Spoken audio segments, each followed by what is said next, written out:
All right, hello everyone. Welcome to the Harvard Law Forum. The Forum, for those who don't know, is the longest running American law school speaker series.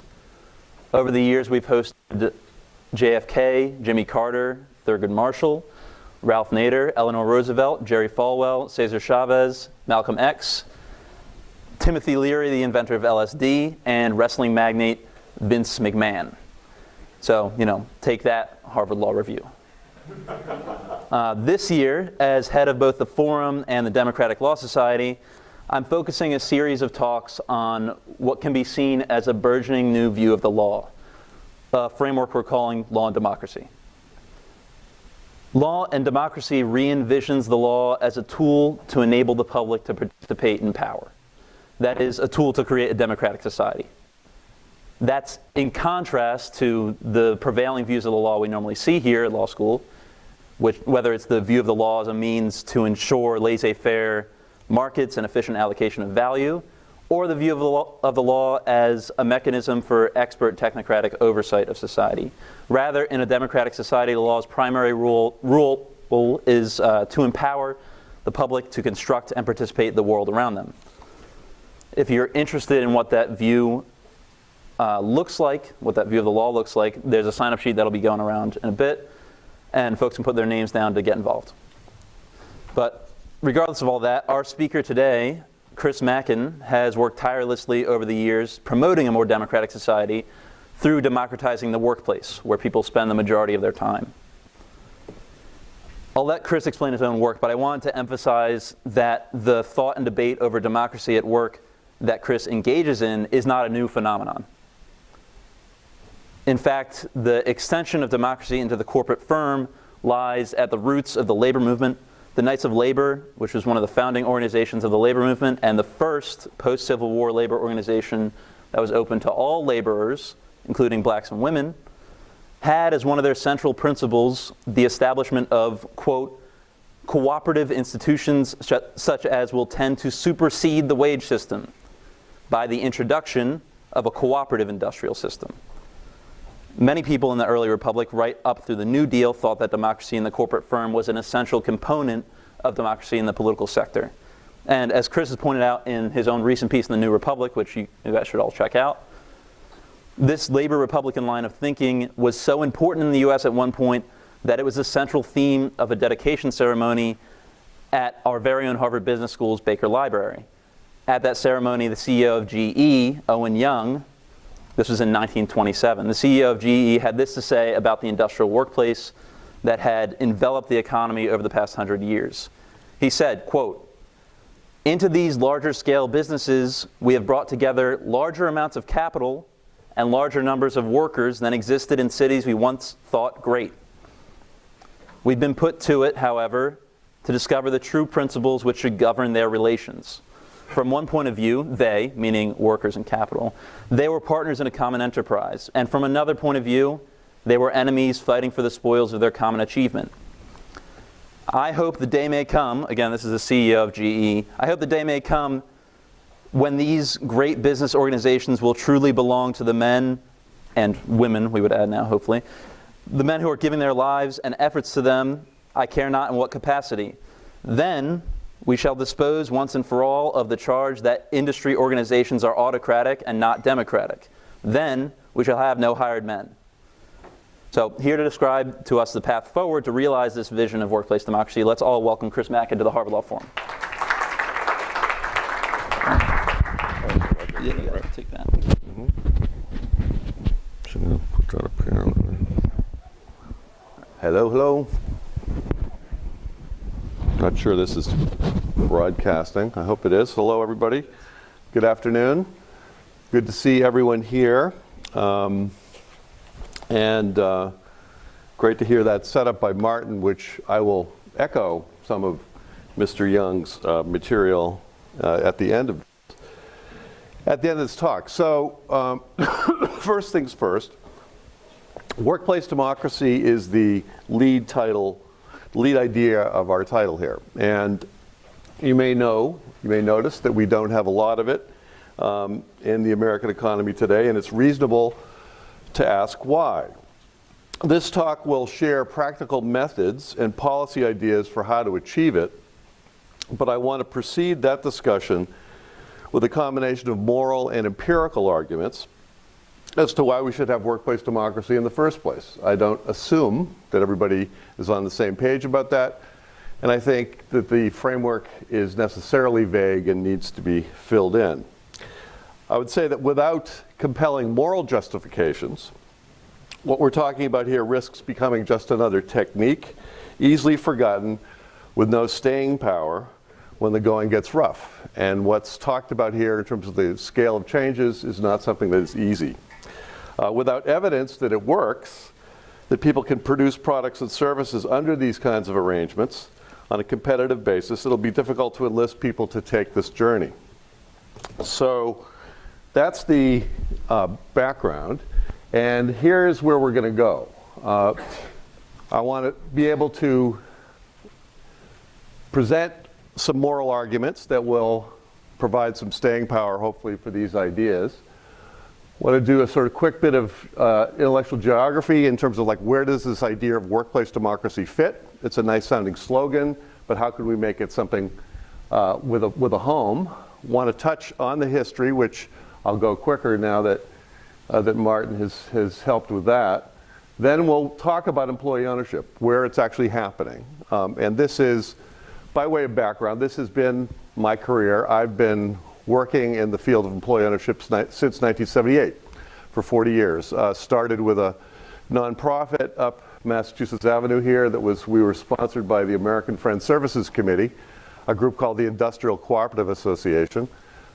This is when I was a graduate student at Harvard in the Graduate School of Education, actually, where I first encountered these ideas.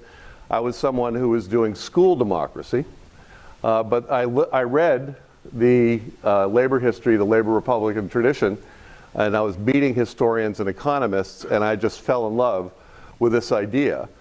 It also occurred to me that the democratic school activity that I was doing, we were sending kids out into a world of work that didn't speak that language, and that perhaps the problem was further upriver, and we had to find ways of democratizing the workplace. And I was delighted to learn that I wasn't the first one, and my friends weren't the first ones to sort this out. There is a great history behind it.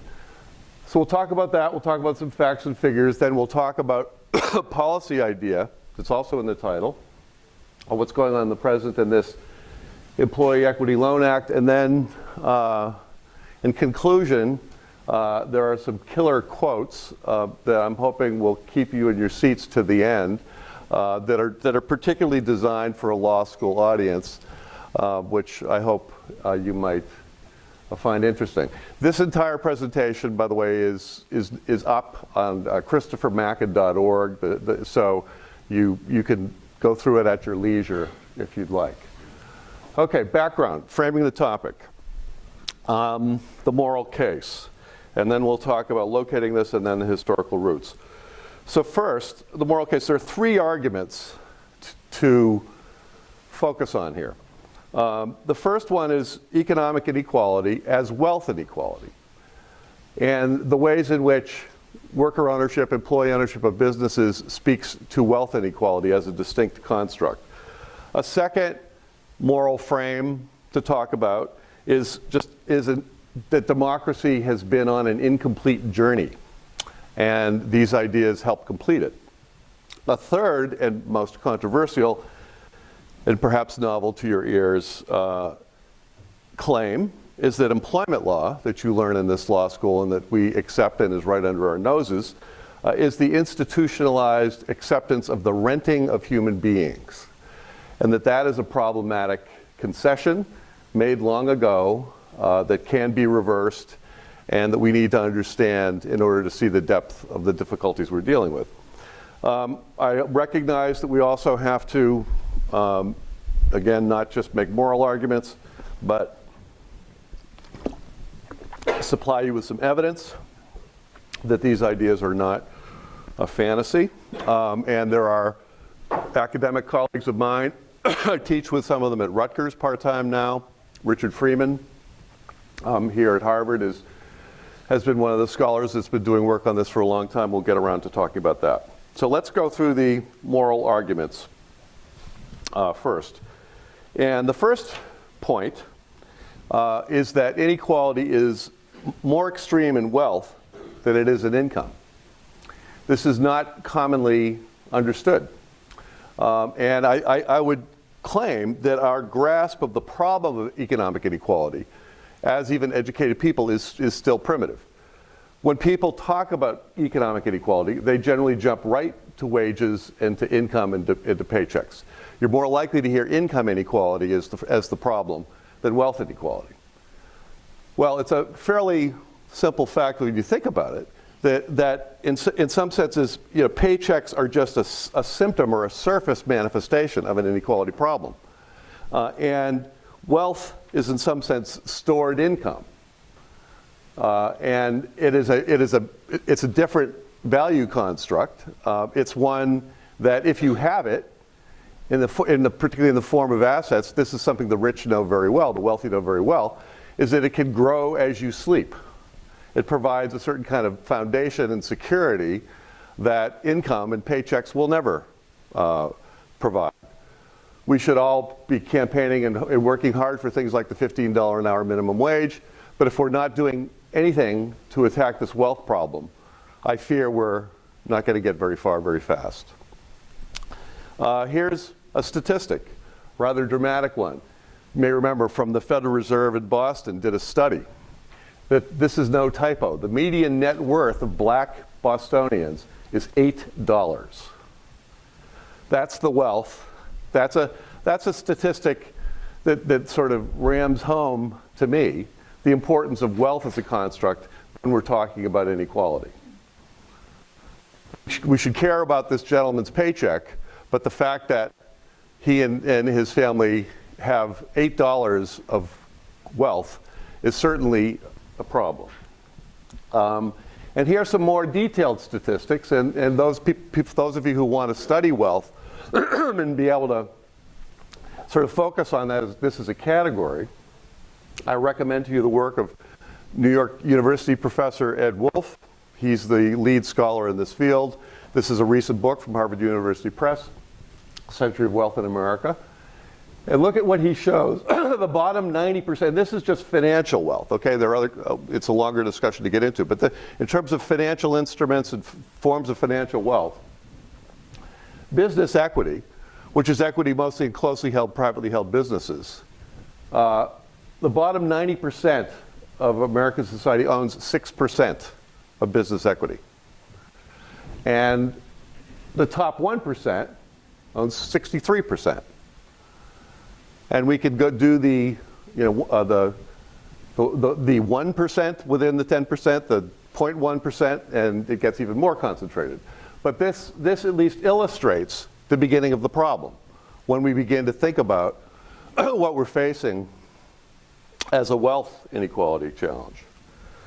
So my hope is that the policy debate of the future, or policy debates of the future, will be as much about wealth inequality versus income inequality, will be much about, as wealth versus income, about property and not just about pay. And surprise, surprise, the punchline here is that employee ownership, broad-based employee ownership of companies, is probably the most effective and scaled way of addressing wealth inequality. I don't think anything else comes close. Guaranteed annual income, whatever you like. This is the most effective way to do it. Okay, second moral challenge, if wealth inequality is not enough to get you going. Here is, this is again one of my sort of early heroes when I got into this business, a very mainstream Yale political science professor who wrote his last book was called A Preface to Economic Democracy. He was, he earned his fame, and this red textbook, anybody who's my age, went to college around my time, I don't know if they're still selling it, it was in every undergraduate political science course. He was considered the dean of political theory about democracy. And what we find is that at the bookend of his career, he starts articulating about what political democracy is. And he comes to the conclusion that political democracy cannot prosper, cannot be what it should be, unless there's a corresponding form of economic democracy. And he speaks about how it's with economic democracy you can help cultivate moral agency in people if they are participants in their enterprises. I was lucky enough to meet him, and it helped reinforce that this was something that wasn't just some sort of crazy left-wing program. You know, when you can have people of this stature recognize and admit that political democracy on its own isn't going to probably survive unless there's some kind of corresponding economic democracy, you're on a journey. And he says there should be such a journey. Now finally, these are the two easy moral claims. Now the fun begins. Employment law, the renting of human beings. Dwell on that for a second. The renting of human beings. Is that some sort of rhetorical claim here? Well, where does it come from? How do we arrive at concepts like this? Here's a guy, Paul Samuelson, sure, gentleman, productive scholar, probably the most famous 20th century economist done at MIT. This is his text, Economics, that again, most every undergraduate in the 20th century took an economics course used. It's the Bible, economics. Here's a quote from that text. Since slavery was abolished, human earning power is forbidden by law to be capitalized. A man is not even free to sell himself. He must rent himself at a wage. So this is the field of economics, admitting straight ahead that what we have is a human rental relationship in the workplace. Now that's a little rough, a little problematic. So what do we do? What do we do with this harsh-sounding Samuelson news? Well, as a culture, as a society, we make use of a euphemism. And what's a euphemism? We substitute an agreeable or inoffensive expression for one that may offend or suggest something unpleasant. Rented human beings is a little unpleasant to some ears. The euphemism is hire. We hire people, we don't rent them. The potentially offensive expression is rent. The true description, we get it from Samuelson, is we're renting. The central human institution structuring modern economies is the employment relationship. Hiring, the initiating act of the employment relationship, is a euphemism, an agreeable linguistic substitute for renting. And last but not least, employees today, and ever since the employee construct was invented, are rented humans. That's what we've got. And we teach law about it.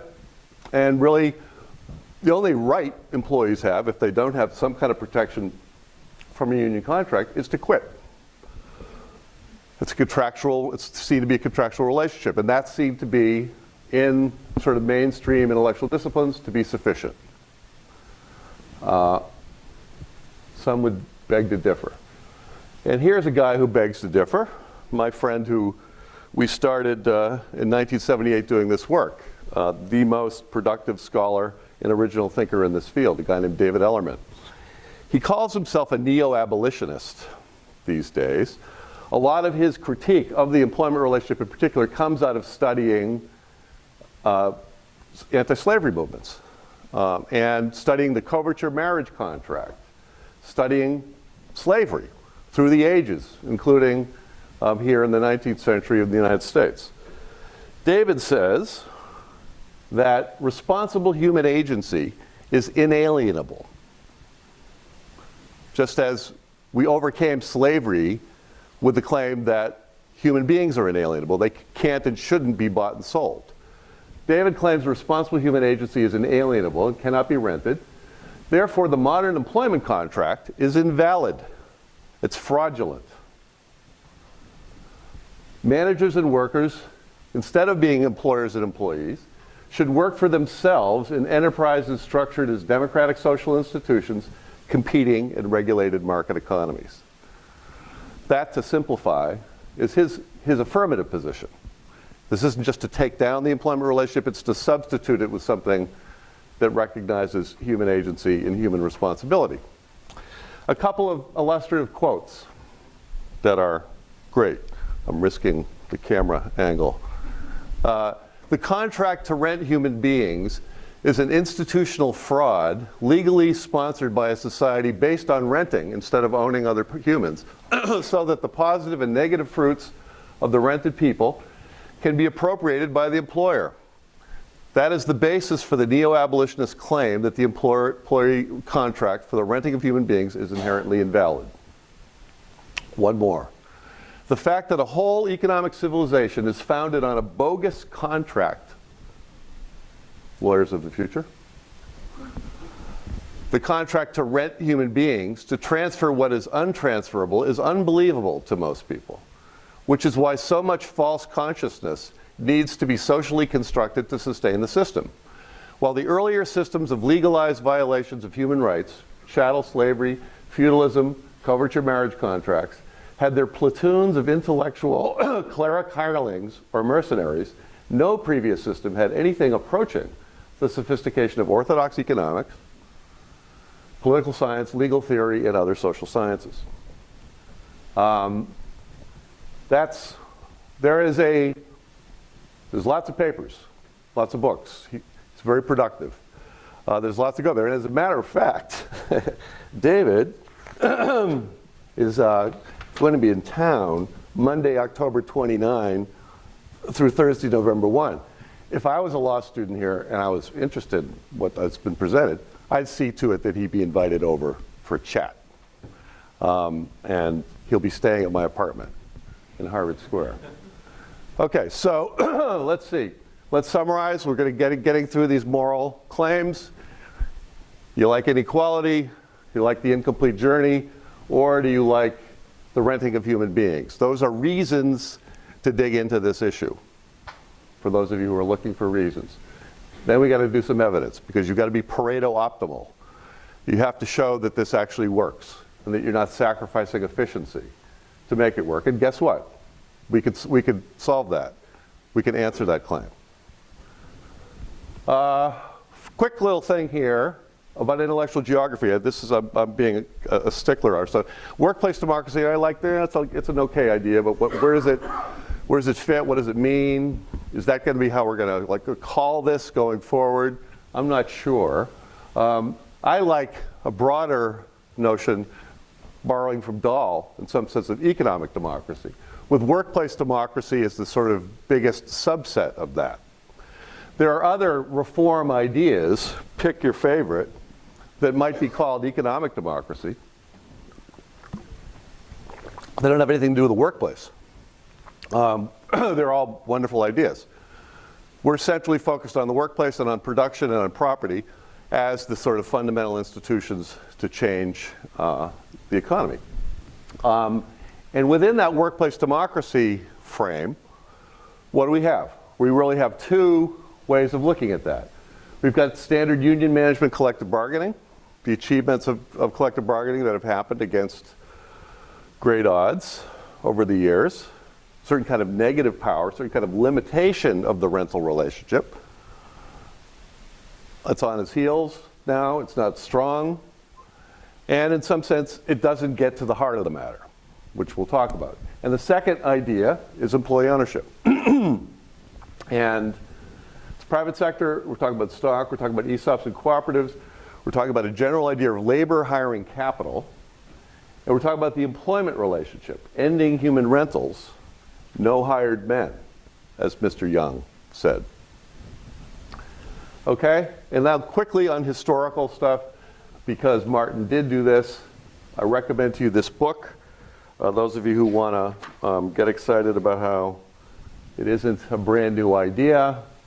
It was, in fact, this idea of worker ownership was the natural reaction on the part of farmers and tradespeople whose parents had fought in the political revolution here in the 18th century, early in the 19th century, being faced with Europeans coming back across the ocean, this time with dollar bills and the steam engine and factories, and saying to these former farmers and tradespeople, we got a deal for you.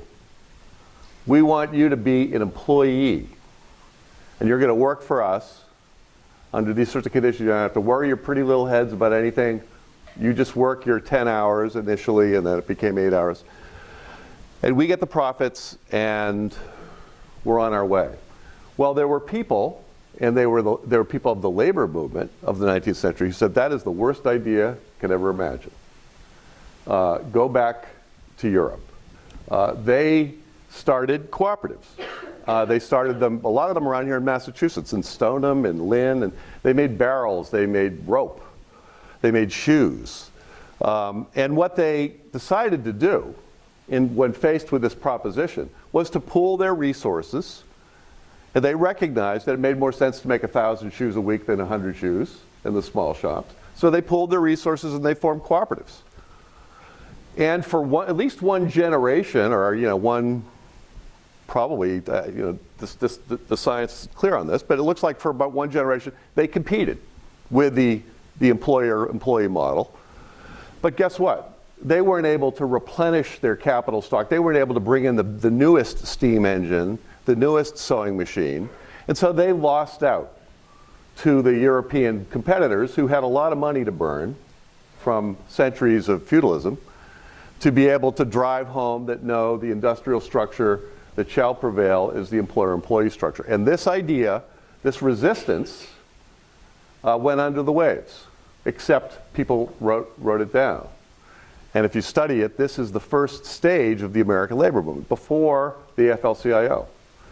Couple quick quotes from one of my favorite gents from back in this day, a guy named George McNeil of Amesbury, Massachusetts, who wrote in 1887, an inevitable and irresistible conflict between the wage system of labor and the Republican system of government is proposed by our European friends. Inevitable and irresistible conflict between the wage system of labor and the Republican system of government that our parents and grandparents just fought for. He viewed cooperative ownership by workers as a means to turn the tide to, quote, engraft Republican principles into our industrial system. Hence the name labor Republicans. Another way in which these people talked about that is that if we have stood up a political republic, we should stand up a corresponding industrial republic. Right out of Robert Dahl. Robert Dahl picked it up many years after that kind of symmetry. 20th century, that's where I got my start. So did he. And this bit of politics, we'll talk about that. Russell Long, the son of Huey Long, that's Huey behind Russell there, got control of the tax code. In the last era of his career, he wanted to reach back to what his father, the famous populist, the Bernie Sanders of his day, with some warts that Bernie doesn't have. But Huey Long was a populist. He didn't think that Franklin Roosevelt was going hard and fast enough against economic inequality. He started Share the Wealth Clubs. He wanted people to talk about that. Well, Russell was much more conservative. And at the end of his career, he wanted to connect to what his father's themes and ideas were. And he, as you'll see in a minute, he met up with some people who helped him conceive of this idea of being able to write tax law to induce capitalists to share ownership with their workers. And there are 7,000 of those with 14 million workers. We'll see in a second. And then here we are in the 21st century. What's going on now? ESOPs and private equity, in quotes. I'm a part of a group that's raising a large fund. We hope it'll be a $300 or $500 million fund to be able to back management and workers to be able to buy them out as an alternative to going to conventional private equity.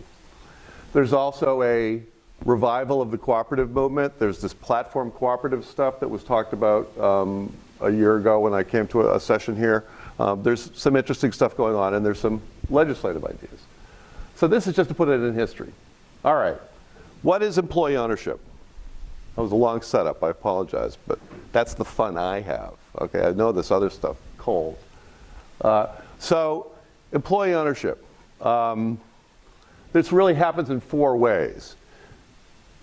You can expropriate a factory, as was done in Argentina at the turn of the century, and at many factories. It's not a generalizable policy, but that sometimes happens. Workers literally take over abandoned factories and run them on a worker ownership basis. You can start factories this way. That's the cooperative movement. It's most associated with that idea. It's usually people who have read something or thought something, talked to their friends and said, we're going to do this on a democratic basis. And the cooperative movement has been around for a long time. It was talked about here last year. Again, it's primarily a creature of startups. The most scaled and significant example of the success of cooperatives is in the Basque Country of Spain. In Mondragon. Been there 4 times. One of my partners is on the faculty of Mondragon University, Fred Freundlich, and that's where to go to learn about this. And now platform cooperatives are being talked about by Trevor Schultz and others, and that's a promising idea. Again, it's mostly focused on startups. A third way this happens is through negotiation, through collective bargaining. Very rare these days. I was involved in the United Airlines employee buyout back in 96, 97, I think it was. The employees there had 55% of the stock, and they controlled the board. It's a fascinating story that's very misunderstood. It actually had a lot of promise, and there were some structural flaws. A deal that is up and running that my group, American Working Capital, helped design is a 100% employee-owned supermarket chain in Oklahoma, about 100 stores, called Homeland Food Stores. And we worked with the UFCW to construct that deal and to negotiate it on their behalf, and it's resulted in a 100% employee-owned chain. So it can happen that way, but overall, the most overwhelming verb here of how this happens is when workers and managers somehow, which I'll explain, buy profitable, cash flow positive, scaled, closely held, privately held companies, right in the middle of Main Street, USA. That's overwhelmingly the largest segment or niche. There they are. Almost 7,000 firms, 1.3 trillion in assets, 14 million people, workers with account values that average $134,000 that are separate from their 401k plans, that are wealth accounts that they have. The blue and red are S corps and C corps. We can talk about that. Where are we in terms of converting the American economy to this kind of structure? Not very far. We've got about 1.5% of the legitimate market that we would target for this, which I'm saying are private sector firms over 50 employees. Those are like ESOPable firms. About 1.5% of them. And so there's a rich market to go after. Examples of the companies. You may have heard of some of these. Public Supermarkets is the largest, 190,000 workers. Let's see, Parsons, that's an engineering firm. You got, and one that I can see in the room is represented number 11, Gore and Associates, the maker of Gore-Tex. Those of you who are wearing Gore-Tex, that's a company in Delaware. It's 100% employee-owned firm. So those are some scaled companies that have done this. Another one locally, which is there, is Harpoon Brewing Company. Dan Canary and his partners sold internally to their employees. I urge you to drink Harpoon if you like these ideas. How does this work? Evidence. Joseph Blasby's coming to town, my colleague, for a session in a month or something? December 14th. December 14th. I urge you to, he's the guy, he and Doug Cruz and Richard Freeman have done the hard work on not the moral arguments as much as these economic arguments, the evidence. And guess what? People working together for themselves work better and smarter. The firms are more productive. They grow faster. Sales grow faster. It works. Not to say that the science is over, but there's been a lot of science. There's been a lot of writing on this. And we can talk more about that if you want to. From a public policy standpoint, employee ownership, businesses are more likely to be retained, 25% more likely to stay in business. And employee owners are four times less likely to be laid off during the last recession. So payroll taxes are being paid. States are in better shape if firms are owned in a broad-based local way. That's some evidence for you. Now let's switch to how does it happen. This is the super quick legal 101 of how you do an ESOP transaction. How can people with no money, the people on the left side, buy from these swell fellows on the right side? Because workers don't have any money. Well, we get back to our friend Russell Long. He knew that, and he said, I'm going to figure out a way to do it. He learned from a gentleman named Louis Kelso, a very creative economist, lawyer, who thought hard about how, well, why can't pension plans, and that are these existing legal structures that exist in many companies, and there were more DB pension plans back in those days, can't they potentially borrow money on behalf of the employees as a group? Because you actually have the employees as a group already gathered in a legal structure of a pension plan. So why not enable the pension plan to borrow money? And he wrote books about that, and he convinced Louis Kelso that that was a good idea. And a law that you all have heard of, I think, called Erisa, was passed, and an amendment to Erisa was introduced to provide tax incentives for the sellers of businesses to be able to sell internally to their employees.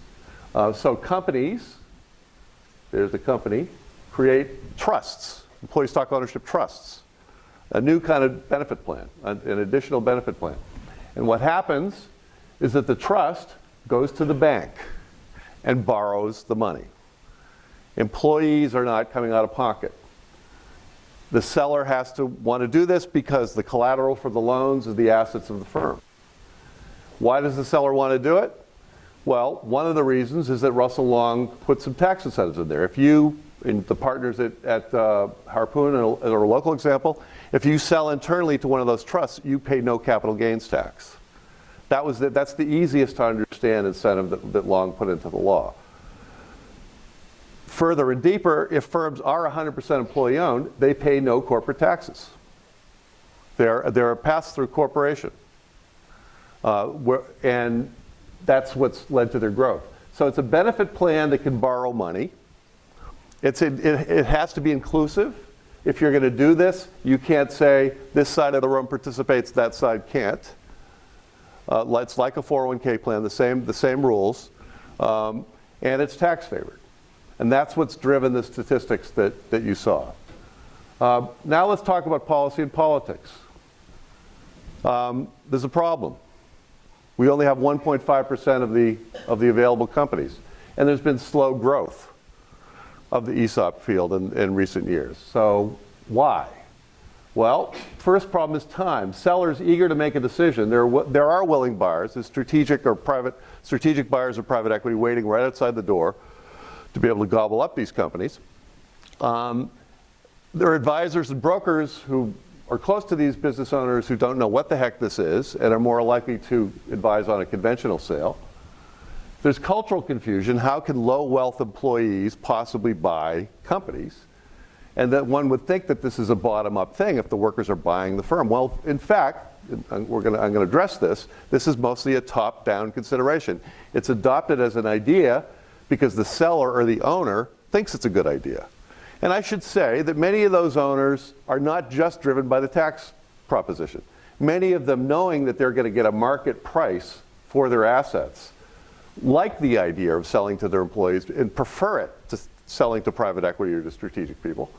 They know who has made them rich after all. It's their employees, and they prefer to do it. There are decent people who want to do that. The leadership initiative is confusing to people who's going to lead this. And then finally, capital. Final dollar risk capital is not available, and secured lending at present only goes so far. What I mean by that is that most ESOP transactions, to get to 100%, have to happen in at least two tranches. You're not going to have a bank lend 100% of the value of a company if you've got a successful company. And so finding that high-risk capital to close a deal at 100% is difficult, which is one of the reasons why business owners don't do it. You have to be a patient seller. That's a problem. What's the solution to this? Well, we've got to build up specialty institutions, private equity-like groups, like one I work for and some others, and we have to find a way of providing scaled, secure credit. And we've got to encourage bottom-up activity here, where the middle management and the workers are talking to the boss about this. We have an idea about how to do that. Because there's two ways of doing it right now. You either sell to private equity or strategic buyers, or you sell internally to your people. But the resources to do it are limited. And here's what we're up against. Private equity has got a $2.5 trillion war chest. They're ready to buy any good company that's around. My friends and I, in the field, together, we have about $1 billion that we can invest. We need more institutions to do that. Maybe you'll go to work for one of them at some point in time. I hope you will. These American Working Capital is the one I work with. Mosaic and Longpoint are two others. We need more of these. But what we're talking about today is a public policy initiative of how to scale this, how to get out of the low level that we are. How do we do it? And these are the three people who wrote the paper that I'm glad I'll put on my website. For those of you who are interested, Dick May of American Working Capital is the primary genius behind this idea, if I might prejudice what I think of our idea or characterize it. Okay, so what's the purpose? We need to have a guarantee. The Employee Equity Loan Act proposes that over a 10-year period, the federal government would provide an annual guarantee of $100 billion to SBA, EDA, or Export-Import Bank certified lending institutions for the purpose of lending to certified broad-based employee ownership trusts. The guarantee should apply to the full spectrum of lower middle market privately held businesses up to $300 million, employing up to 3,000 employees. This idea can make use of existing infrastructure of banks. We're not talking about starting a big federal bank program. We're talking about creditworthiness can be established by having this program be worked through the banks. The security of an ELA guarantee will motivate lenders to lend, aligning their incentives with the goal of broad-based employee ownership. We're empowering buyers with this idea. Again, we're not just waiting for the seller to do it. If there's a sign in every bank window saying, talk to the boss about ownership, there are going to be more conversations about this idea. And we'd be overcoming resistance in having an idea like this, of this scale. Guess what? It's been done before. This kind of big idea, using the full faith and credit of the federal government to achieve a social end, an economic end, happened under a Republican, Herbert Hoover. And when was that? 1932.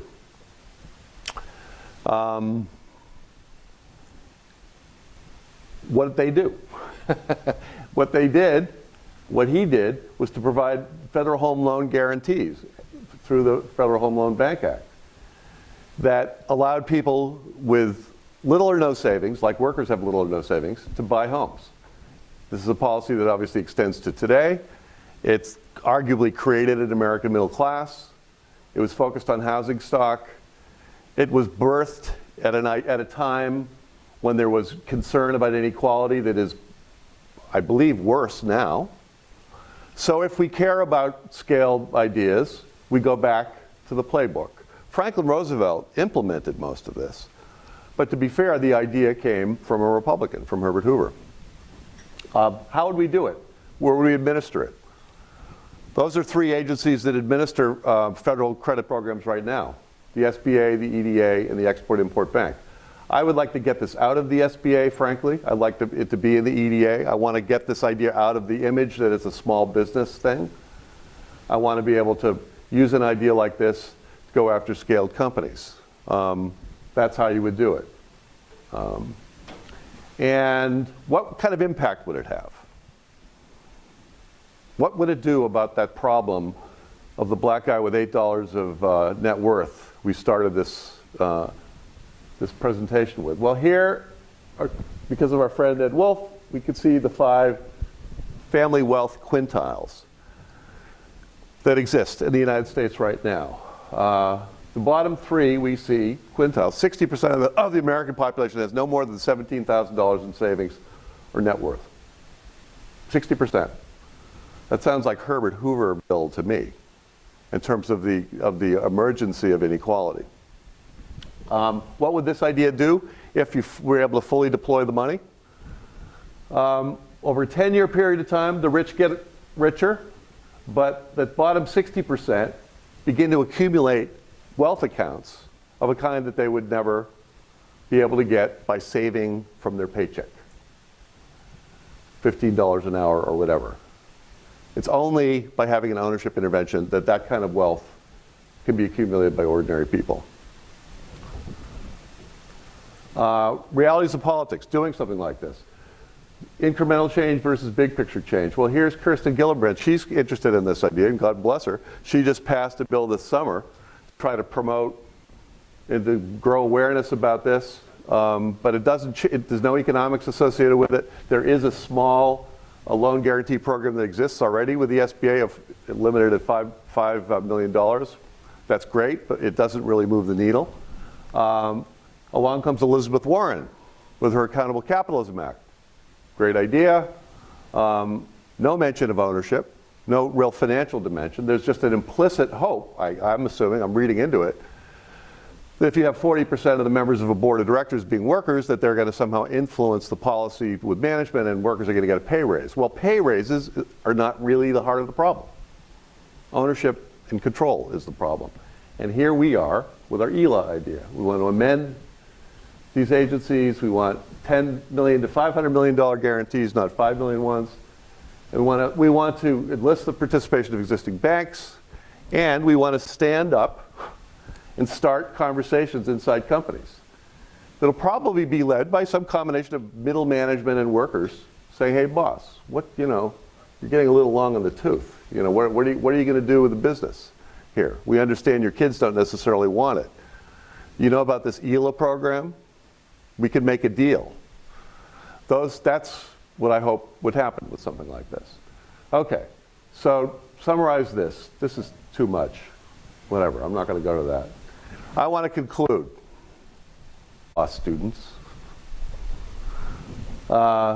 with a conservative member of Parliament in England, Lord Eustace Percy. We'll start with him, and then we're going to go to Martin's friend, Owen Young. There he is in his resplendent robes. This is what he had to say in a 1944 lecture, the Riddell Lecture. He said, here is the most urgent challenge to political invention ever offered to the jurist and the statesman. The human association, which in fact produces and distributes wealth, the association of workmen, managers, technicians, and directors, is not an association recognized by law. The association which the law does recognize, the association of shareholders, creditors, and directors, is incapable of production and is not expected by the law to perform those functions. We have to give law to the real association and to withdraw meaningless privilege from the imaginary one. Ta-da. I think he's right. You're lawyers, you're future lawyers. I'd urge you to go to the full text to read it, but the challenge is clear enough. The structures and conventions of corporate law, as they've arisen, are historically contingent. They didn't have to be written the way they were written. Powerful people steered them in different ways. People who are intellectually honest, like this guy, said there's something wrong with how this capitalist legal structure is developing here. It's rewarding and protecting the wrong people. Doesn't mean that capital shouldn't get any rewards. Capital should get risk-adjusted returns. But capital shouldn't have the affirmative power to govern production. That should be in the hands of the workers and the managers and the firms. That's the challenge. And along comes, okay, we're getting back here to Baker Library. Found a picture from 1927. This is a dedication of Baker Library at the Harvard Business School, and here it is today. You know the building. A pretty building by the Charles. It was all isolated back in that day. Somehow, Owen D. Young, who was the CEO or the chairman of General Electric, was invited to give the dedication ceremony. And you've heard, we're just going to repeat, you've heard the highlights of his remarks. And his remarks, think about this for a second. This is 1927. Industrial capitalism is barely 100 years old in terms of it taking over the economy. Because 100 years back, it was farmers and tradespeople. If you want to push that back a little further, fine. But he was able to, from his vantage point, he's like looking at like, okay, and we're building a business school, this first kind of business school to look at this stuff.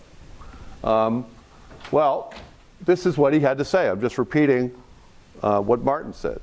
Into these larger scale businesses, we have brought together larger amounts of capital and larger numbers of workers than existed in cities once thought great. We have been put to it, however, by this talk, to discover the true principles which should govern their relations. From one point of view, they were partners in a common enterprise. From another, they were enemies fighting for the spoils of their common achievement. I hope the day may come when these great business organizations will truly belong to the men who are giving their lives and their efforts to them. I care not in what capacity. Then we shall dispose once and for all of the charge that industry organizations are autocratic and not democratic. Then we shall have no hired men. He spied what the labor Republicans, a few decades before him, were writing about. Hired men. The employer-employee relationship. Bad idea. We're only 100 years into this, people, he's saying from the Harvard Business School. We can change this. That objective may be a long way off, but it's worthy to engage the research and efforts of the Harvard School of Business. Here's a biography done by his daughter and her husband of Owen Young, and in chapter 20, they comment on the speech. This was the chairman of General Electric speaking in 1927. Was anybody listening? If some of Young's auditors were puzzled or dismayed, the speech as a whole was well received, but this time without cheers. Nor is there anything in the record to indicate that the faculty of the Harvard Business School found Young's objective worthy of their sustained attention, much less of any systematic research. The Harvard Business School. I would contend, and here we are, this last slide, Owen Young had a geography problem. He was just a little bit lost. He was on the wrong side of the Charles River. Wrong intellectual discipline. He should have been over here. That was built in 1883, Austin Hall. He could have been giving the 45th anniversary speech at Austin Hall and had an audience of lawyers listening who perhaps could have put pen to paper and said, you know, you're right, Mr. Young, we're going to do something about it. I think it is lawyers who can and should, in some senses, take the lead. I mean, they're good businessmen, business owners, we know that they exist. There are people who would want to do the right thing. But we have to have the laws and the structures to do it. That's it.